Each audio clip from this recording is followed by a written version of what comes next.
Hello students. आज का हमारा टॉपिक है क्वालिटीज़ ऑफ साउंड और कैरेक्टरिस्टिक्स ऑफ साउंड। साउंड की कैरेक्टरिस्टिक या क्वालिटी क्या है। तो अगर हम ऑडिबल साउंड की बात करें, ऑडिबल मीन्स जो हम सुनते हैं, ओके।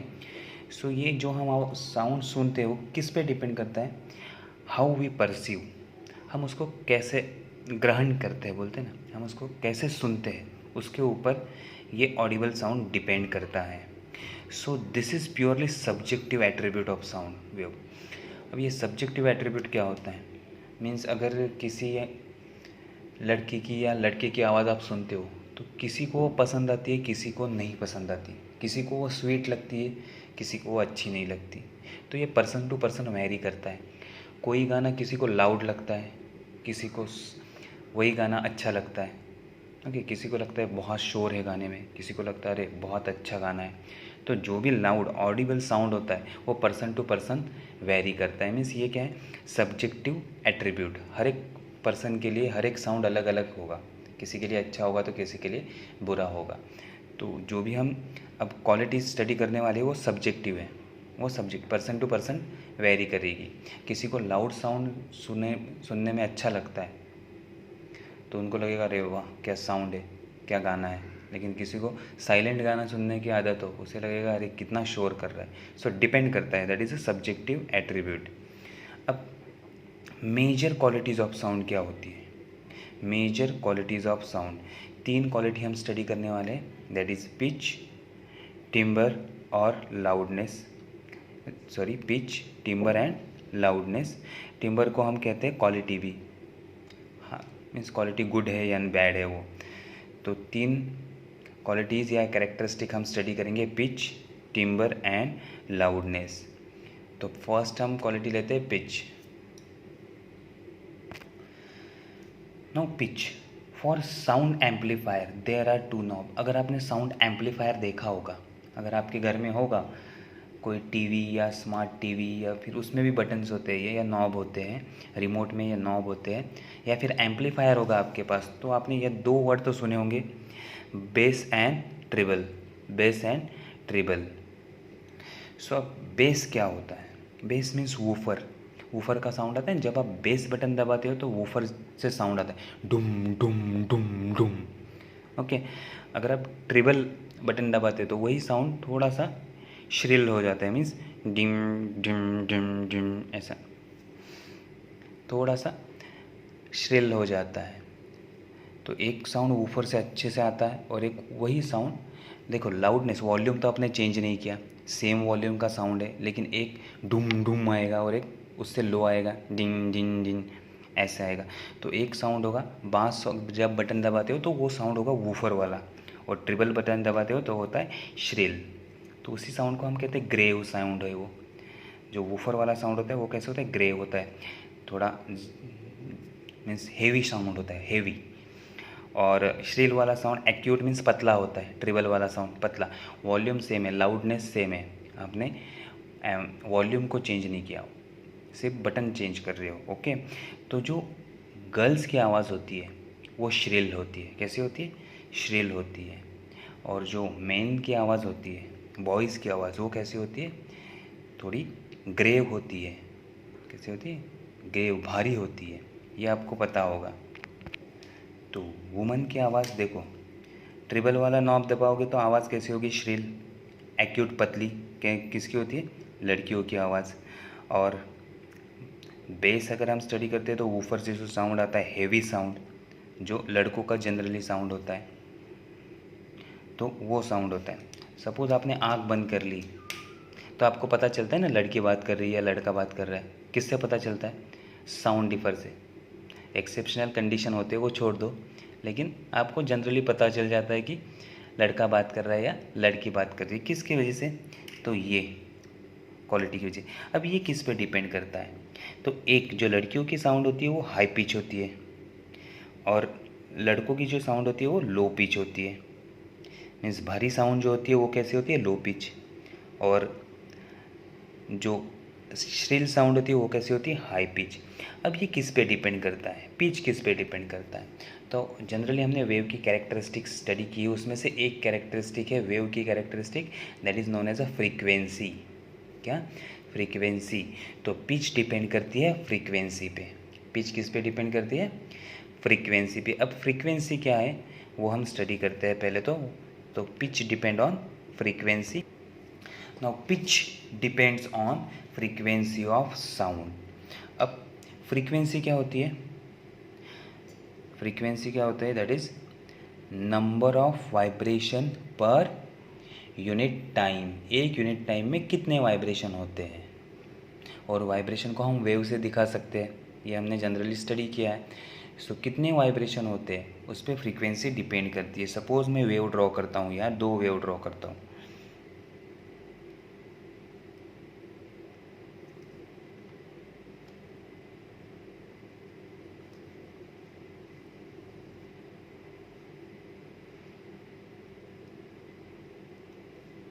ये हमारी एक वेव है टाइम के अकॉर्डिंग, और ये हमारा डिस्प्लेसमेंट होगा पार्टिकल का।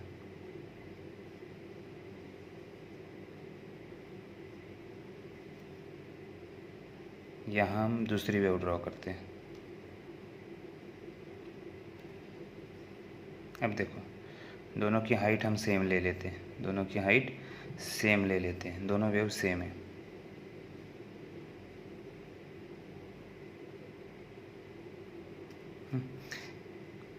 ये अगर 1 सेंटीमीटर है डिस्टेंस, तो ये डिस्टेंस भी 1 सेंटीमीटर होगा। कितना होगा? 1 सेंटीमीटर। तो दोनों वेव सेम है, लेकिन चेंज किस में हो रहा है? यहाँ से यहाँ ट्रैवल करने के लिए 1 सेकेंड लग रहा है, और यहाँ से इतना डिस्टेंस ट्रैवल करने के लिए 1 सेकेंड लग रहा है। तो यहाँ 1 सेकेंड में एक वेव है, और यहाँ 1 सेकेंड में दो वेव्स है। तो इसकी फ्रीक्वेंसी कम है, इसकी फ्रीक्वेंसी ज़्यादा है। इसकी फ्रीक्वेंसी कम है, इसकी फ्रीक्वेंसी ज़्यादा। Number of wave per unit time, एक यूनिट टाइम में कितने वेव है या पार्टिकल कितना वाइब्रेट करता है। यहाँ एक बार वाइब्रेट कर रहा है, ऊपर जा रहा है, बाद में नीचे आ रहा है, और यहाँ 2 बार वाइब्रेट कर रहा है, तो उसे कहते हैं फ्रीक्वेंसी। इसे हम क्या कहते हैं? फ्रीक्वेंसी। तो अगर इसकी फ्रीक्वेंसी कम है तो ये आएगा इस कॉलम में हमारा, सो लो पिच साउंड। और इसकी फ्रीक्वेंसी अगर हाई है तो इसको हम कहेंगे हाई पिच साउंड। इसे हम क्या कहेंगे? High pitch sound. ओके। अगर इंस्ट्रूमेंट सेम है, सपोज़ हम गिटार बजा रहे हैं, तो गिटार में भी क्या होता है? इंस्ट्रूमेंट सेम है, उसमें से कभी कभी high pitch means heavy sound भी निकलता है, लो साउंड भी निकलता है। ओके, तो हाई पिच साउंड भी निकाल सकते हैं, लो पिच। तो सेम इंस्ट्रूमेंट से भी हाई पिच और लो पिच साउंड निकल सकता है, इंस्ट्रूमेंट चेंज करने की ज़रूरत नहीं होती। ओके, ये समझ में आ गया। अब 2 एग्जांपल हम लेते हैं, एक लेते हैं तबला और एक लेते हैं घुंघरू। किसकी आवाज़ हेवी होगी और किसकी आवाज़ श्रिल होगी? बताओ, तबला और घुंघरू, आपको क्या लगता है किसकी आवाज़ हेवी होगी? तबला की आवाज़ हेवी होगी या फिर घुंघरू की आवाज़ हेवी होगी? ऑब्वियसली तबला की आवाज़ हेवी होगी, तो उसे हम क्या कहेंगे? बेस या लो पिच साउंड। और घुंघरू की आवाज़ कैसे होगी? श्रिल होगी। कैसे होगी? श्रिल होगी, तो उसे हम क्या कहेंगे? High pitch sound. तो हाई पिच लो पिच में डिफरेंस समझ में आ गया? High pitch low frequency, sorry high pitch means high frequency, ज़्यादा frequency, and low pitch sound means कम फ्रीक्वेंसी वाला साउंड। जिसकी फ्रीक्वेंसी कम है उसे हम कहेंगे लो पिच, और जिसकी फ्रीक्वेंसी ज़्यादा है उसे हम कहेंगे हाई पिच साउंड। तो पिच समझ में आ गया। नाउ टोन क्या होता है? सिंगल फ्रीक्वेंसी वेव, जिसमें एक ही फ्रीक्वेंसी वाला साउंड होता है, जिसमें फ्रीक्वेंसी चेंज नहीं करते। अगर आप पियानो का या फिर कैशियो का एक ही बटन दबाओगे तो उसमें से एक फ्रीक्वेंसी वाला, सिंगल फ्रीक्वेंसी वाला साउंड सुनाई देगा, उसे कहेंगे टोन। उसे क्या कहेंगे? टोन। मीन्स टिंग, आप बटन दबा रहे हो, दैट इज़ अ टोन। और नोट क्या होता है? जिसमें 1 या ज़्यादा फ्रीक्वेंसी होती है। जब आप पियानो के 2-3 बटन दबा रहे हो, टिंग डिंग डिंग डिंग डिंग डिंग, तो ये क्या हो गया? ये होगा नोट, जिसमें अलग अलग फ्रीक्वेंसी है। उसमें क्या है? अलग अलग फ्रीक्वेंसी। तो एक फ्रीक्वेंसी वाले साउंड को हम क्या कहते हैं? टोन। और डिफरेंट फ्रीक्वेंसी, 1 और मोर फ्रीक्वेंसी वाले साउंड को हम क्या कहते हैं? नोट कहते हैं। ये समझ में आ गया क्या होता है टोन और नोट। अब देखो ये जो हमने कंसेप्ट पढ़ा पिच, ये भी सब्जेक्टिव कंसेप्ट है। ये भी क्या है, सब्जेक्टिव कंसेप्ट है। मीन्स किसी ऑब्जेक्ट की साउंड आपको शार्प लगेगी लेकिन दूसरे बंदे को शार्प लगेगी, ऐसा हो नहीं सकता। मीन्स किसी लड़की की आवाज़ एक बंदे को श्रिल लगेगी, दूसरे को नहीं लगेगी। ओके, तो ये भी सब्जेक्टिव मैटर करता है पर्सन टू पर्सन कि ये पिच, हाई पिच किसका है, लो पिच किसका है। लेकिन फ्रीक्वेंसी क्या है, मेजरेबल क्वांटिटी। अगर हम फिज़िक्स या साइंस से स्टडी करें तो फ्रीक्वेंसी क्या है, मेजरेबल क्वांटिटी। सो फ्रीक्वेंसी मेजरेबल क्वांटिटी है तो वो क्या होगी, ऑब्जेक्टिव। वो क्या होगी, ऑब्जेक्टिव। देखो पिच क्या है हमारा, pitch subjective means person to person vary करेगा। लेकिन पिच किस पे डिपेंड करता है, फ्रीक्वेंसी। फ्रीक्वेंसी तो हर जगह कांस्टेंट होगी। अगर हम मेजरमेंट लेंगे फ्रीक्वेंसी से तो वो होगा ऑब्जेक्टिव। मीन्स एक पर्टिकुलर ऑब्जेक्ट की फ्रीक्वेंसी अमेरिका में जो पर्सन बैठा है उसके लिए भी सेम होगी, इंडिया में जो बैठा है उसके लिए भी सेम होगी। लेकिन पिच हर एक के लिए सेम नहीं हो सकती। अगर हम मेजर करने जाए फ्रीक्वेंसी के हिसाब, साइंस के हिसाब से स्टडी करने जाए तो फ्रीक्वेंसी अगर हाई फ्रीक्वेंसी है तो उसे हम कहेंगे हाई पिच, लो फ्रीक्वेंसी है तो उसे हम कहेंगे लो फ्रीक्वेंसी है तो लो पिच कहेंगे उस साउंड को। लेकिन अगर जनरली हम उसे अगर हम सुन रहे हैं और उस साउंड को हम डिफ्रेंशिएट करेंगे तो किसी के लिए हाई पिच हो सकता है, किसी के लिए लो पिच होता है, डिफ़र करता है। लेकिन जब हम मेजरमेंट लेंगे तो वो ऑब्जेक्टिव होगा। जब हम फ्रीक्वेंसी के बारे में स्टडी करेंगे तो वो ऑब्जेक्टिव होगा, मीन्स वो वैरी नहीं करेगा। लेकिन जब हम जैसे जनरली सुनेंगे तब वो सब्जेक्टिव होगा, पर्सन टू पर्सन वैरी करेगा। तो ये समझ में आ गया बस। तो यहाँ हम अपना टॉपिक पिच एंड करते। इसका नोट्स आपको लिखना है। ये समझ में आ गया टॉपिक समझना इम्पॉर्टेंट है, टॉपिक समझना इम्पॉर्टेंट है। High frequency high pitch sound, low frequency लो पिच साउंड। ओके, चलो फिर से एक बार एक रिवाइज कर लेते हैं। आप मुझे इसका आंसर बताओ। ये हमारा ए वेव है या फिर इसको कहते हैं फर्स्ट नंबर,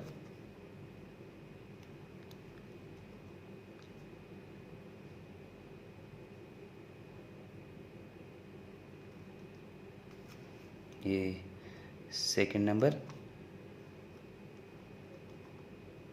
और ये हमारा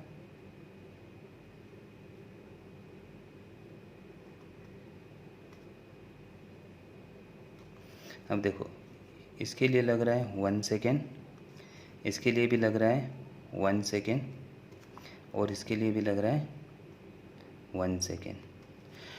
तो 1 2 3 में से 1 2 3 में से श्रिल साउंड कौन सा होगा या हाई पिच साउंड कौन सा होगा वो मुझे बताओ। पहला कौन सा होगा, देन दूसरा कौन सा होगा और तीसरा कौन सा होगा। मीन्स हाई पिच पहले कौन सा नंबर का होगा और लो पिच कौन सा होगा और मीडियम वाला कौन सा होगा। नंबर बताओ मुझे, कमेंट बॉक्स में लिखो। High pitch medium and low pitch कौन सा होगा, नंबर लिखो। High pitch, low pitch and medium किस पे डिपेंड करता है, फ्रीक्वेंसी पे डिपेंड करता है। फ्रीक्वेंसी क्या होती है, नंबर ऑफ वाइब्रेशन या number of wave per unit time. तो अब हाई पिच कौन सा होगा, नंबर 3, फ्रीक्वेंसी ज़्यादा है, 3 वेव है। ओके, 1 2 3, ऑलमोस्ट 3 वेव है 1 सेकेंड में, तो हाई पिच। देन एक ही वेव है 1 सेकेंड में तो लो पिच, और ये सेकेंड मीडियम। समझ में आ गया आप। तो ये होता है पिच। तो जिसकी फ्रीक्वेंसी ज़्यादा उसका पिच हाई, लेकिन उसका लाउडनेस से कुछ लेना देना नहीं है, ये याद रखो। इसका लाउडनेस मीन्स आप पिच बढ़ाओगे मीन्स फ्रीक्वेंसी बढ़ाओगे मीन्स साउंड बढ़ेगा नहीं, साउंड उतना ही रहेगा। वो क्वांटिटी लाउडनेस हम बाद में स्टडी करेंगे। तो लाउडनेस नहीं बढ़ता है, साउंड सेम ही रहता है, या जब हम वॉल्यूम नहीं बढ़ा रहे वॉल्यूम उतना ही रहता है, सिर्फ उसकी फ्रीक्वेंसी चेंज होती है। तो पिच समझ में आ गया? ओके, तो इसके नोट्स आपको बनाने हैं। चलो, थैंक यू। यहाँ हम लेक्चर स्टॉप करते हैं। नेक्स्ट 2 प्रॉपर्टी नेक्स्ट लेक्चर में स्टडी करेंगे। Thank you.